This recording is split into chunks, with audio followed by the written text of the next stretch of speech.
할렐루야. 고난주간 첫 번째 날 예수님과 동행하기 위하여 예수님의 고난을 기억하며 그 고난에 동참하기 위하여서 예배의 자리 가운데 나아오신 우리 성소연부 모든 지체들을 사랑하고 축복합니다. 우리 시간 함께 찬양하며 하나님께 예배드리며 나아가겠습니다.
마음 완전한 하나님 향하여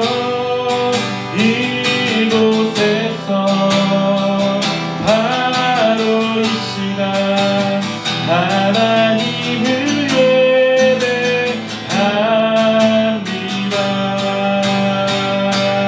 내 영혼 거룩한 은혜를 향하여 내 마음 완전한 하나님 향하여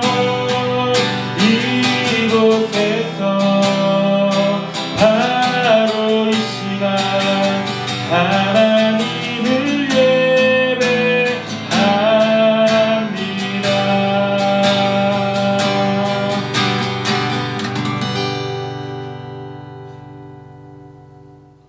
우리 시간 말씀 짧게 잠깐 나눠보도록 하겠습니다. 오늘 우리에게 주신 하나님의 말씀은 마가복음 11장 15절부터 19절까지 말씀입니다. 마가복음 11장 15절부터 19절까지 말씀입니다. 우리 친구들 집에 있겠지만 조금 집중하는 마음으로 작은 소리로라도 전사님이랑 함께 오늘 말씀 마가복음 11장 15절부터 19절까지 말씀 함께 읽어보도록 하겠습니다. 그들이 예루살렘에 들어가니라. 예수께서 성전에 들어가사 성전 안에서 매매하는 자들을 내쫓으시며 돈 바꾸는 자들의 상과 비둘기 파는 자들의 의자를 둘러 엎으시며 아무나 물건을 가지고 성전 안으로 지나다님을 허락하지 아니하시고 이에 가르쳐 이르시되 기록된 바 내 집은 만민이 기도하는 집이라 칭함을 받으리라고 하지 아니하였느냐. 너희는 강도의 소굴을 만들었도다 하시매 대제사장들과 서기관들이 듣고 예수를 어떻게 죽일까 하고 꾀하니 이는 무리가 다 그의 교훈을 놀랍게 여김으로 그를 두려워함일러라. 그리고 날이 저물매 그들이 성 밖으로 나가더라. 아멘. 오늘은 고난주간 첫 번째 날입니다. 고난주간을 맞이하는 매일 저녁 예배드리기로 결단하고 또 이렇게 영상으로나마 예배드리며 예수님을 기억하고자 노력하는 우리 친구들 가운데 하나님의 은혜와 사랑이 가득하기를 간절히 소망합니다. 이제는 정말 봄이 된 것 같습니다. 아침과 낮의 기온 차이가 아주 심한 것을 보니까 정말 봄이 온 듯합니다. 그리고 지난 주말 사이에 벚꽃도 아주 만개한 모습을 거리 곳곳에서 볼 수가 있습니다. 오늘 말씀은요, 예수님께서 고난주간, 바로 어제 종려주일이었죠. 종려주일에 예루살렘 성에 입성하신 후에 고난주간 첫 번째 날에 예루살렘 성 안에서 하신 첫 번째 일에 대해서 우리가 함께 말씀을 나누는 것입니다. 예수님께서 고난을 받으시기 전에 예루살렘 성으로 입성하시는 모습을 우리가 지난 주일날 다뤘고요. 그리고 오늘 우리는 이 성전의 구조를 이해하면서 말씀을 살펴보고자 합니다. 찾아보니까 지금의 이 성전에서 장사하는 상인들, 오늘 말씀에서 장사하는 상인들이 예수님에 의해서 쫓겨나고 있는 장소는 성전에서 이방인의 뜰이라고 불리는 장소입니다. 이곳은요, 성전 제일 바깥에 있는 마당이라고 이해하면 될 것 같아요. 성전이 있고 제일 바깥 끝에 있는 마당이 이방인의 뜰이라고 불리는 마당이고요. 오늘 말씀에 나오는 사람들이 장사하는 곳이 바로 이 이방인의 뜰입니다. 그리고 이름에서 알 수 있듯이 이 이방인의 뜰에서는 이방인들도 들어올 수 있는 장소라고 우리가 생각하면 될 것입니다. 그리고 그 이방인의 뜰에서 성전으로 조금 더 안으로 들어오면요, 이제 그곳은 유대인들과 여인들만 들어올 수 있는 여인의 뜰이라고 불리는 곳이 있습니다. 당시 사회적인 정서와 분위기에서 여자들은 이곳까지만 들어올 수 있었다라는 것이죠. 그리고 한 번 더 안으로 들어오면 남자인 유대인들만 들어갈 수 있는 이스라엘 사람의 뜰이라고 불리는 마당이 있었습니다. 그리고 그 안에는 우리가 알고 있는 성소와 지성소가 있는, 그리고 제사장의 뜰이 있는 장소가 이 당시 예루살렘 성에 있는 성전의 모습이었다라고 이해하면 되겠습니다. 조금 전에 이야기한 것처럼 오늘 말씀 속에서 사람들이 장사하고 돈을 바꿔주는 행위를 하고 있는 곳은 가장 바깥에 있었던 이방인의 뜰입니다. 이곳은 제사에 필요한 동물을 사고 팔았던 장소이고요. 성전에서만 쓰이는 성전 전용 화폐를 돈으로 바꿔주는, 돈과 성전 전용 화폐를 바꿔주는 그러한 일들이 일어나는 장소였습니다. 매일의 희생 제사가 있었고요. 절기마다 순례자들의 제사가 드려지는 곳이었기 때문에 늘 사람들로 붐비는 장소가 바로 이 이방인의 뜰이라는 것이죠. 멀리서부터 제사하러 온 사람들은 희생 제사를 드리기 위한 동물을 온전히 상하지 않는 모습으로 데리고 올 수가, 가져올 수가 없었기 때문에 사람들은 돈을 가지고 와서 이 이방인의 뜰에서 성전 전용 화폐로 바꾸고 그것으로 하나님께 예배드릴 동물을 사는 모습들을 볼 수가 있었다라는 것이죠. 어찌 보면 이곳에서 이런 장사가 이루어지는, 이러한 교환 행위가 이루어지는 것은 아주 당연한 일이라고 생각할 수도 있는 부분 중에 한 가지죠. 그런데 오늘 예수님은 고난주간 첫 번째 날 예수님께서는 이 모든 것을 뒤엎어 버리십니다. 아마 예수님의 이러한 행동에는 몇 가지 이유가 있었을 것입니다. 첫 번째로는요, 이런 이유가 있을 것이죠. 사고 파는 행위 자체가, 이런 장사하는 행위 자체가 성전을 더럽히는 것이다 라고 볼 수도 있을 것입니다. 또한 두 번째로는 자신의 편의를 위해서 이곳에서 성전을 지나 저쪽으로 가기 위한 지름길로서 성전의 뜰을 그냥 드나드는 일을, 자신의 편의를 위해서 성전을 지나드는 일을 허락하지 않으셨다라고도 볼 수가 있을 것 같습니다. 그런데 우리가 오늘 말씀에서 기억해야 되는 것은 이것입니다. 이 무엇보다 예수님을 가장 참을 수 없게 만들었던 것은 이것입니다. 17절 말씀 우리 함께 읽어보도록 하겠습니다. 이에 가르쳐 이르시되 기록된 바 내 집은 만민이 기도하는 집이라 칭함을 받으리라고 하지 아니하였느냐. 너희는 강도의 소굴을 만들었도다 하시매.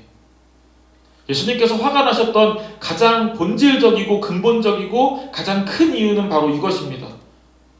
이사야 56장 7절에서 먼저 기록된 하나님의 말씀이죠. 하나님의 집, 이 성전은 만민을 위해서 기도하는 집이 되어야 하는 것이고 만민이 기도하는 집이 되어야 하는데, 하나님의 집의 기능과 목적을 분명히 구약시대에 하나님께서 정의 내려주셨는데 지금 그 장소에서 상행위가 이루어지는가 하면 온갖 부패가 일삼아지는 그러한 장소가 된 것 아니겠습니까?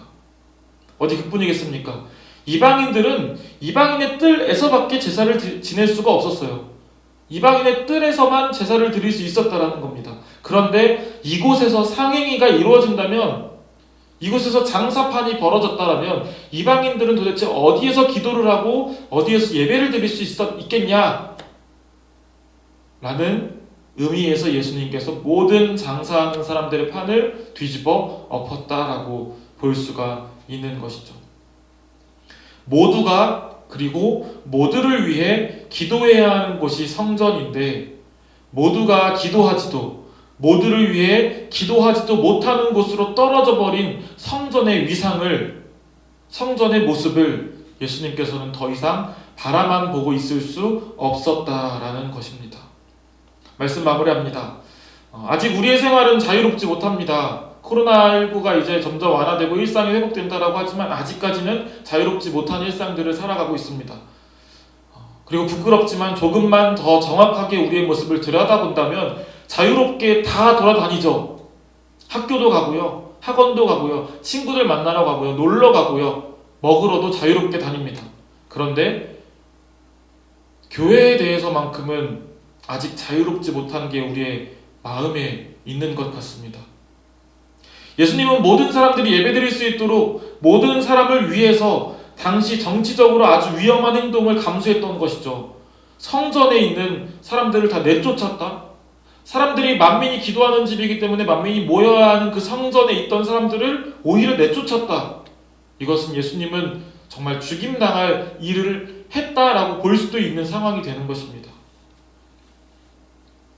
그런데 예수님께서는 그러한 위험을 감수하고도 만민이 기도하는 집인 이 성전을 지키기 위하여서 노력하셨는데, 과연 우리는 그 예수님의 노력, 예수님의 그 은혜, 예수님의 그 노력이라고 불리는 은혜를 다 잊고 살아가고 있는 건 아닌지 생각해 봅니다. 고난주간 첫째 날 우리가 따라가야 할 예수님의 행적은 성전을 깨끗하게 하신 모습입니다. 예수님께서는 사람들이 모여야 하는 이 교회에서 되려 사람들을 내쫓았다라는 것입니다. 성전의 기능과 목적을 회복하기 위해서입니다. 고난주간을 시작하는 오늘 함께 이 말씀을 같이 묵상해 봅니다. 나에게 교회, 성전, 하나님의 집은 어떤 곳인가요? 친구들의 삶에서 교회는 어떤 곳이기에 다른 곳은 다 갈지라도 교회는 꺼려지는 곳이 됐는지 한번 생각해 봅시다. 코로나 시대가 점점 막을 내리는 듯한 이 시기에 나의 예배는 예수님께서 기뻐하실 만한 예배인지 돌아보자라는 것이죠. 예수님은 나를 온전하게 회복시키기 위해서 고난당할 것을, 죽임당할 것을 알고도 예루살렘 성에 들어오셨고 그 길을, 십자가의 길을 묵묵히 꿋꿋이 나아가셨습니다. 예수님께 쫓김당하는 예배, 예수님께 쫓김당하는 교회, 예수님께 쫓김당하는 성전, 그리고 예수님께 쫓김당하는 내가 되어서는 안 될 겁니다. 오늘도 우리가 함께 찬양한 것처럼 살아 움직이는 주님의 성전이 되어서 교회로서의 역할을 감당해 나아가는 우리 청소년부 모든 지체들 되어지기를 소망합니다. 온전한 주님의 성전으로 회복되어지는 이 고난주간의 시간들이, 이 예배의 시간들이 되어지기를 간절히 소망합니다. 기도하겠습니다.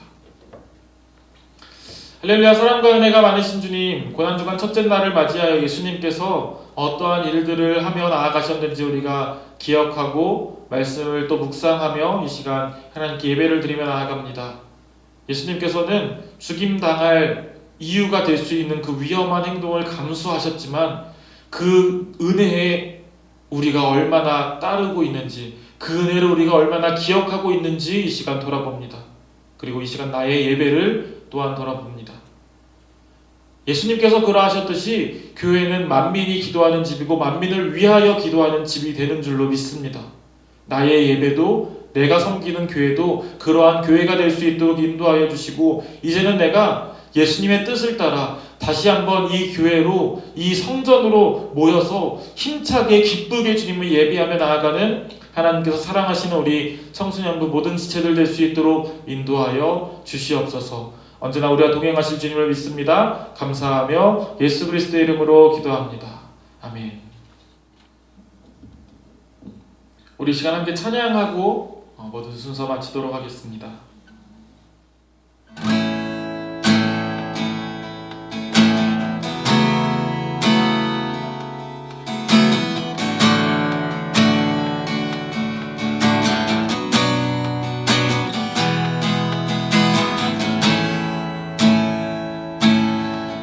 우리 보좌 앞에 모였네. 함께 주를 찬양하며 하나님의 사랑 그 아들 주